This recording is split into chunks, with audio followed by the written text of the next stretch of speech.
Oh, that is sick. Alright guys, how you doing? Welcome to an Arma Reforger dev report of the upcoming updates and things like that. So I've been waiting a while now for this next big update. And in this one, mentions about the new mortars, rocket pods, ballistics, all sorts of things. As you can see there, they're the different shells for the mortars. Jumping in, welcome back to dev report. It's been a little while since our last update, but we're making up for it with plenty of exciting news and insights. Prepare for a battlefield experience like never before. Got some major features coming in our next update. Server queue, so you won't be sat there if you're on a controller just tapping AB at lightning speed trying to get into a server. It'll actually put into an official queue. And then you can just wait and join. At least you know where you are in the queue as well. So that's going to be awesome. Suppressors, we did a video about this on the dev report before, and we jumped into the experimental branch and had a go with the suppressors. So they're only available on M16. Carbine, the M16, AK-74 and the AK-74U rifles with AI detection of suppressed gunfire significantly reduced. So technically you could do stealth ops and things like that, which is going to be pretty sweet.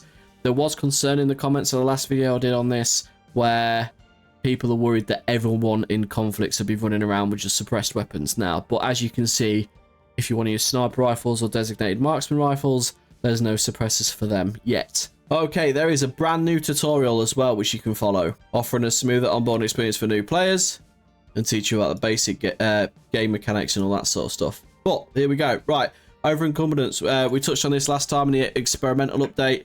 It now has a more pronounced impact on movement speed. So if you're absolutely filling your bag full of stuff, you're going to be moving a lot slower. And also, if you hurt your legs, it's going to trigger a new harder landing animation as well, like jumping over a wall or off a roof or something like that. Grass render distance as well has been increased from 150 to 300 meters, so you're going to get double grass render. Vehicles now feature destructible lights, so you can shoot out the lights of a vehicle and they can be individually repaired. Suppressive fire mechanic as well, and AI behavior. Improved AI behavior is a good one, we do need that. And then finally, addition of full track IR support, including lean functionality. Right, moving on. 2025, they've announced a new iconic map. We did a video on this. It is Kolguev. So Arma Cold War Assault, which is basically the remade name for the original Operation Flashpoint map, which is Kolguev is one of Malden's islands, and Malden is obviously Tenerife. So we're going to be looking at that sort of island. It's quite small, but we'll see what they do to it, and if they add any more islands around the outside of it or whatever. But new map coming from Bohemia themselves. We have done a video on that as well. Link in description if you want to see me run around the actual Cold War Assault version of this map. Right, operations. As they push towards Arma Reforger's next 1.3 update, we're excited to share a glimpse into some of the features, improvements, developments for Final Strike milestones. This update shaping nicely to improve game's core systems, introduce new dynamic gameplay mechanics from destruction systems, advanced helicopter weaponry, which we can see down there, mortars, and more. Let's take a deeper look into what you can expect in the future. Building and tree destruction is going to be awesome. So in Arma Reforger, we are starting with a foundation version of a destruction that is designed to expand over time. So what's proved problematic from while testing this feature is obviously if you blow up a house is full of stuff, entities, which is like whatever, tables, chairs, TVs, whatever you got in there, it's taxing on performance. So you blow all that up at once is going to cause some issues. They've implemented a system to process these entities alongside the house itself, which is going to be reducing the strain on your computer or whatever significantly, it says. So just know that building and tree destruction will be coming, and you'll be able to like Battlefield Bad Company to the houses, mortar strike them, things like that, and get rid of them, which would be insane. As you can see here, there's a photo there. That's a house being destroyed there, and it is being pretty much totally leveled. And then you've got all the smoke and stuff outside. So sniper hiding in a building, get rid of building. So trees being one of the most abundant objects on Everon pose the biggest offender. A single non-destructible tree uses approximately 646 bytes of memory, making it destructible even with a simple solution, increasing that around to 805 bytes per tree.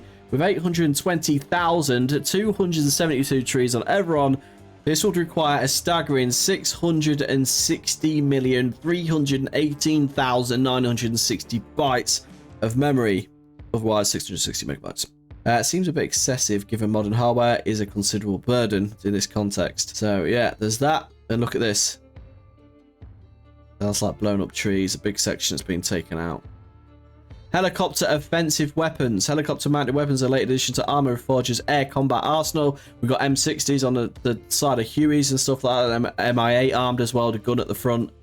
So they're going to be bringing rocket pods and aiming devices to the UH-1H and the MI8 helicopters. While the armament on paper may appear similar, the unique flight characteristics of each helicopter make them effective at different strategies. The UH-1H excels in agility and precision, making it perfect for high-speed pop-up attacks, with the MI8 leverages its size and payload to devastate an entire area of operations before deploying a full rifle squad in its passenger compartment. And rearming can be conducted by game masters or the player who land nearby designated rearming stations. So let's check this out. Okay, so you got a rocket pod on you. Attach rocket pod. And then you fill rocket pod and you can see the actual rockets getting put in there. You got 70mm high explosive M229 missiles being loaded in one at a time. That's pretty cool. Alright, expanding modability for vehicle weapons. To support these new helicopter weapons, significant improvements were made but underlying systems ensuring both the functionality and modding potential as well. I don't think we've got to worry about that. There's plenty of modded helicopters out there now, Little Bird including one.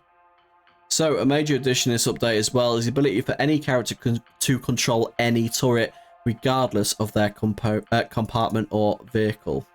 So this system allows pilots to fire turret-mounted weapons directly, crucial feature for helicopter gunships. Any number and variety of weapon can now be organised into dynamic weapon groups. Alright, moving on to the good stuff. Mortars. Both the Soviet and US factions are about to gain access to mortars, providing essential fire support and hitting targets beyond the range of conventional weapons. This update will introduce the T2B14 mortar for the Soviet faction and the M252 for the US Army. Mortars can be placed using the Game Master GM tool for built-in conflict game modes via the base building menu or construction truck. So if you're on a Game Master mode, GM can place these down. If you conflict, you can actually build these as well. Let's check the video out first, because not only on the videos there, you've got different shell types. So mortars come equipped with a wide range of shells, high explosive, illumination. You're going to be able to light up areas at night, which is going to look so sick. I cannot wait to test these. And smoke as well. And there you go. We've even got a practice shell, which is cool that they added that actually. And they're the USSR shells, just hunky in silver. Right, let's check this out. Take a mortar shell, pick it up in your hand. Nice. Change number of charge rings. So I've actually seen a board that will tell you exactly on how to use these range. Oh, that is sick. Damn. Damn, the sound delay and everything. They nailed that. Okay.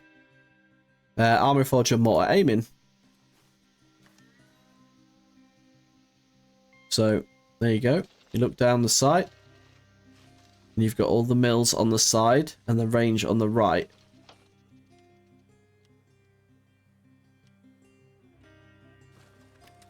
And you can change the shell type while you're in it as well. Obviously, charge rings and fuse timers can be configured for specific shells while inspecting them, allowing precise control over range and detonation timing. So obviously, when you're using the illumination shell, you're going to want to set the different charge rings for it to explode, obviously higher up in the air. So you're going to want to shorten the fuse or the delay. So obviously it goes off in the air. You don't want it to hit the ground because that's going to be useless. The fuse timer's on automatic. Put the charges on 1. 11.4 seconds it actually said on the end of the tube there. So thudunk, sends that out.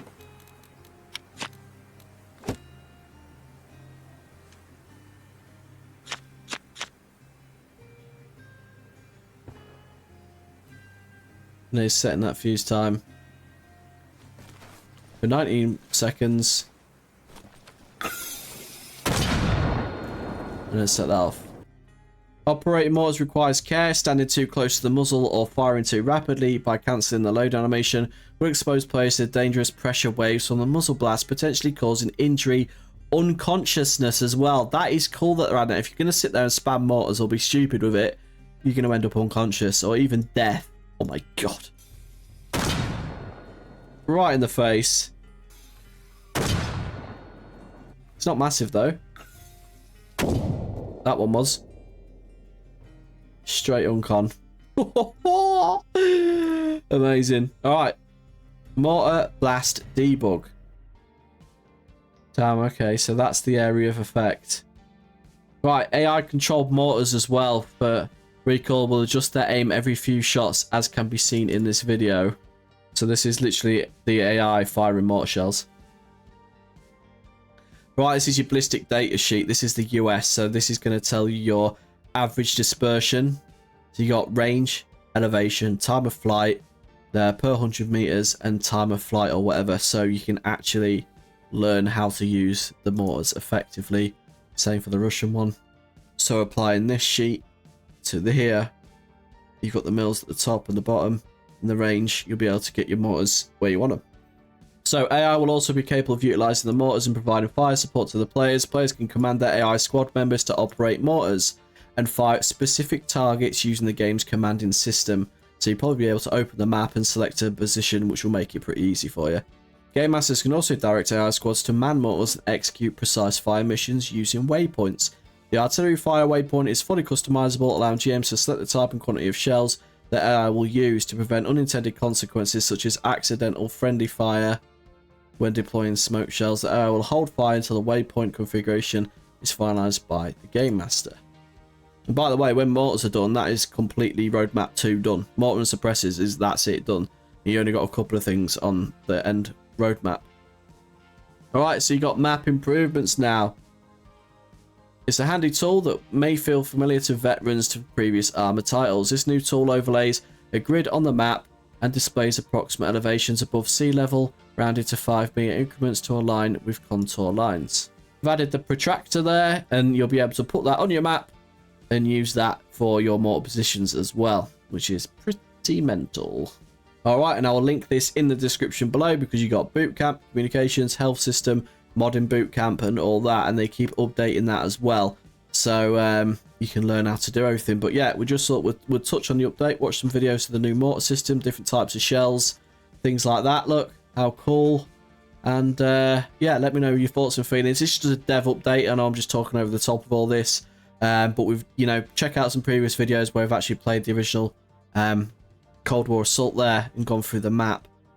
There'll be a more in-depth one when I'm able to actually get my hands on it on experimental and we can go and test everything. So thanks for watching, guys. Don't forget to like and subscribe. Catch you in the next one. Peace.